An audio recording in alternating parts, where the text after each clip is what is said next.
Photo में आप सबका स्वागत है। मैं आपका टीचर विजय मिश्रा। तो बच्चों, आज मैं आपको पढ़ाने वाला हूँ pair of linear equation in two variable के कुछ मोस्ट इंपॉर्टेंट कॉन्सेप्ट, जो कि हर साल आपके क्वेश्चन पेपर में आने ही आने हैं और जिसमें बच्चे अक्सर कंफ्यूज रहते हैं। कौन सी प्रॉब्लम है?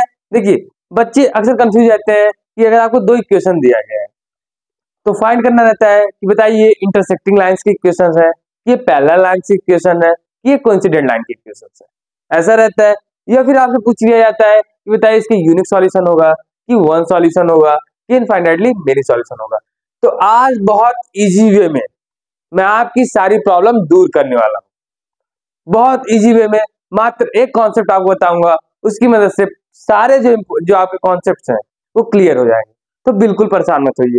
चलिए शुरू करते हैं कंडीशंस।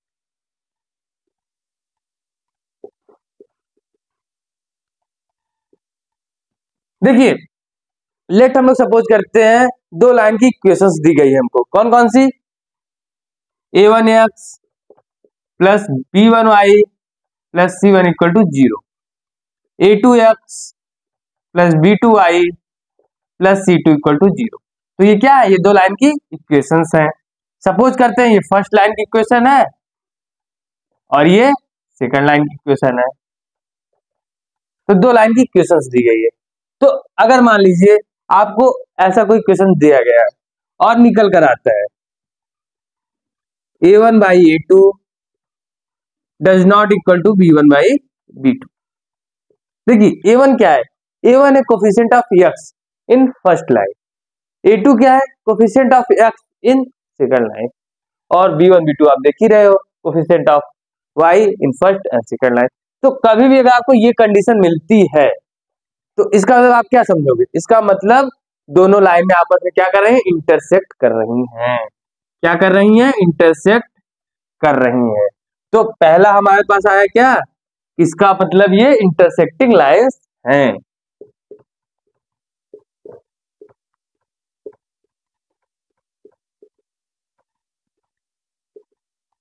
समझ में आ गया ना? कभी भी आपको इक्वेशन दिया गया है और ये फाइंड आउट हो रहा है तो इसका मतलब ये कौन सी लाइन है? इंटरसेक्टिंग लाइन है। सेकंड हम लोग क्या पता करेंगे? देखिए इसको देखकर, देखिए ये दोनों लाइन सिर्फ और सिर्फ एक ही पॉइंट पे कट करेंगे। तो अगर एक ही पॉइंट पे कट कर रहे हैं तो उसका मतलब ये यूनिक सॉल्यूशन है या फिर वन सॉल्यूशन है। कौन सा सॉल्यूशन है? यूनिक सॉल्यूशन और वन सॉल्यूशन। अब एक अक्सर आता है कंसिस्टेंट और इनकंसिस्टेंट।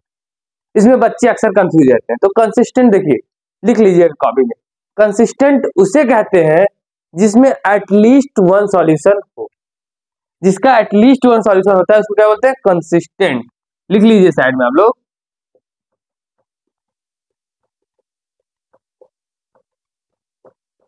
एटलीस्ट वन सॉल्यूशन, तो जिसमें कम से कम एक सॉल्यूशन है उसको क्या बोलते हैं? कंसिस्टेंट। तो देखिए इसमें एक सॉल्यूशन तो है ना, तो कौन सी लाइन हो जाएगी? ये लाइन हो जाएगी कंसिस्टेंट। तो देखिए, कभी भी आपको इक्वेशंस दिया गया है और आपसे पूछ लिया कि बताइए भाई ये लाइन आपकी इंटरसेक्टिंग है कि नहीं, तो आप ये कंडीशन लगाओगे और अगर ये कंडीशन फॉलो कर गया तो इसका मतलब वो इंटरसेक्टिंग लाइन होगा, उसका एक सॉल्यूशन होगा और वो कंसिस्टेंट भी होगा। तो अब मैं आपको बताने वाला हूं कि पैरेलल लाइंस की क्या क्या कंडीशन है और कोइंसिडेंट लाइन की क्या कंडीशन है।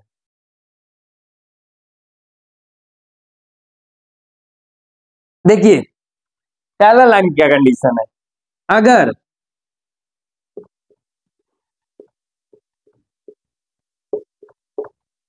अगर a1 बाई a2 बराबर आ जाए b1 बाई b2।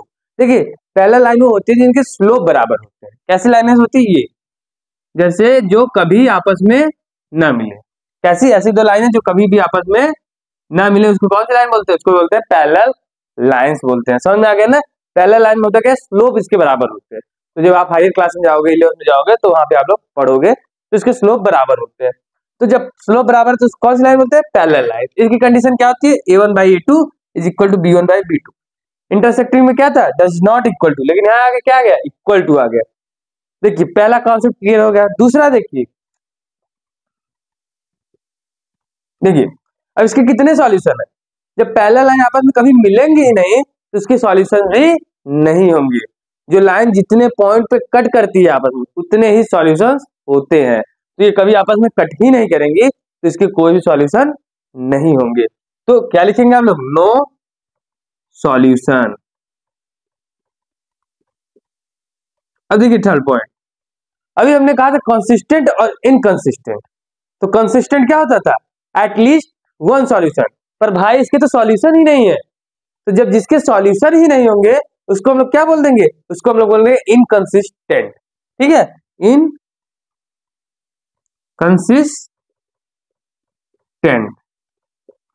तो पहला लाइन्स आपस में क्या होती है? a1 by a2 is equal to b1 by b2।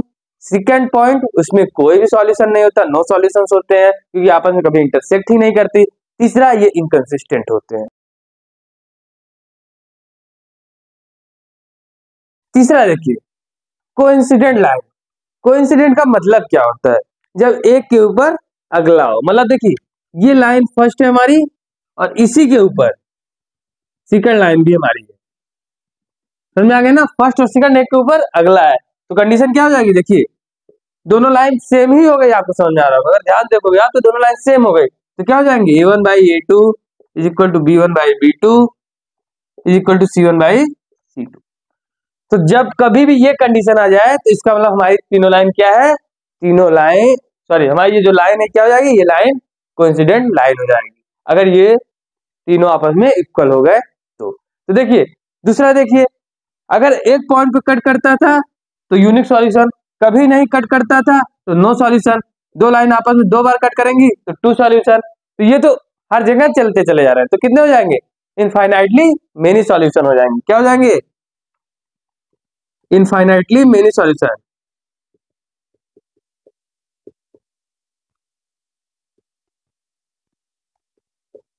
देखिए अब तीसरा पॉइंट, अभी हमने कहा कंसिस्टेंट और इनकंसिस्टेंट।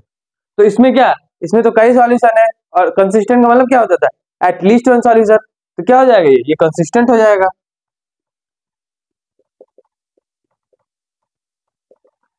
तो आपने देखा कितने इजी वे में मैंने आपको तीनों लाइनें की कंडीशन याद करा दी और इसको याद करा दिया, जो कि आपके पेपर में आना ही आना है, निश्चित ही आना है आपके पेपर में, और बहुत इजी वे में मैंने आपको ये तीनों कॉन्सेप्ट बता दिए। अब मैं इसके कुछ इंपॉर्टेंट प्रॉब्लम्स कराने वाला हूं।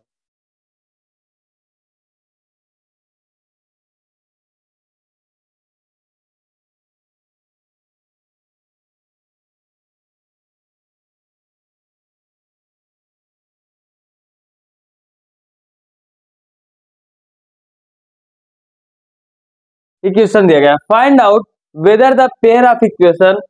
ये एक लाइन की इक्वेशन दी गई है 3/2x plus 5/3y equal to 7, और एक दिया गया 9x minus 10y equal to 14 are consistent और इनकंसिस्टेंट। तो आपको दो लाइनें दी गई है और पूछा गया है कि बताइए ये लाइन कंसिस्टेंट है या फिर इनकंसिस्टेंट है। तो कैसे पता करेंगे ये लाइन कंसिस्टेंट है इनकंसिस्टेंट करेंगे? अभी मैंने आपको सारे जो कॉन्सेप्ट है उसको बता दिया, उसी की हेल्प से हम लोग इसको करने वाले हैं। देखिए पहले ये लाइन, इसको सिंप्लीफिकेशन कर लेंगे। 3/2x plus 5/3y equal to 7 दिया गया है, ठीक है। तो पहले इसको सिंप्लीफिकेशन करते हैं, एलसीएम लेते हैं, तो हो जाएगा आपका, देखिए 6 नीचे आ जाएगा, ऊपर क्या आ जाएगा आपका 3, 9x plus 10y equal to 7। जैसे इसको सॉल्व करोगे आप तो 9x plus 10y equal to 42। Second कौन सी लाइन है? सेकंड लाइन हमारी ये है 9x minus 10y equal to 40। अब देखिए इन तीनों को हम लोग रेशियो में लिख लेते हैं, 9/9, 10/-10 और 42/40। तो देखिए ये क्या आ गया? 1 आ गया, और ये क्या आएगा? -1। तो दोनों आपस में इक्वल क्या है? नहीं है। तो ये आपस में इक्वल नहीं है, और ये भी आपस में इक्वल नहीं है। तो इसका मतलब क्या? देखिए a1/a2 does not equal to b1/b2। पहला हमारा कंडीशन आ गया, कौन सी लाइन? इंटरसेक्टिंग लाइन आ गई। तो कितने सॉल्यूशन होंगे इसके? एक सॉल्यूशन होंगे, और जिसके एटलीस्ट वन सॉल्यूशन होते हैं उसको कौन सा बोलते हैं? कंसिस्टेंट लाइन बोलते हैं। तो ये लाइन कौन सी है? कंसिस्टेंट। तो पेयर ऑफ लाइन जो आपकी दी गई है वो कंसिस्टेंट है। समझ में आया कैसे करेंगे? एक और प्रॉब्लम मैं आपको कराता हूँ।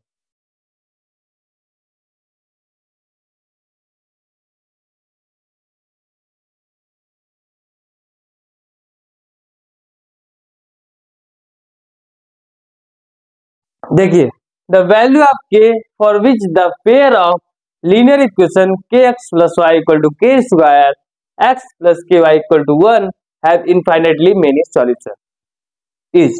तो कह रहा है कि अगर दो इक्वेशन दिया गया, कौन सा, पहला ये दूसरा ये, और क्या कह रहा है, इनफाइनाइटली मेनी सॉल्यूशंस है, तो हमें के की वैल्यू निकालनी है। तो जो कंडीशन होती है इनफाइनाइट मेनी सॉल्यूशन से, वो कौन सी होती है, देखिए, a1 upon a2 equal to b1 upon b2 equal to c1 upon c2, जो कि हमने अभी पढ़ा था। तो ये कॉन्सेप्ट लगा के हम लोग इस क्वेश्चन को सॉल्व कर सकते हैं। देखिए कैसे, a1 क्या है, कोएफिशिएंट ऑफ x, तो k बाई 1 इक्वल टू, आप देखो क्या हो जाएगा, 1 by k equal to k square by 1। देखिए इसको सॉल्व कैसे करेंगे, मैं आपको बता रहा हूँ। पहले इन दोनों को ले लेंगे, फिर इन दोनों को, देखिए सॉल्व करेंगे। k upon 1 equal to 1 plus k का मल्टीप्लाई हो जाएगा, तो क्या हो जाएगा, के स्क्वायर इक्वल टू 1। तो के की वैल्यू क्या आ जाएगी, के की वैल्यू आपकी आ जाएगी प्लस माइनस 1। तो पहला सॉल्व कर लिया हमने, अब इसको सॉल्व करेंगे। 1 अपॉन के equal to K square upon 1 multiply हो जाएगा, तो क्या हो जाएगा, के क्यूब इक्वल टू 1। तो देखिए के क्यूब इक्वल टू 1 का मतलब क्या होगा, के की वैल्यू क्या हो सकती है, सिर्फ और सिर्फ 1।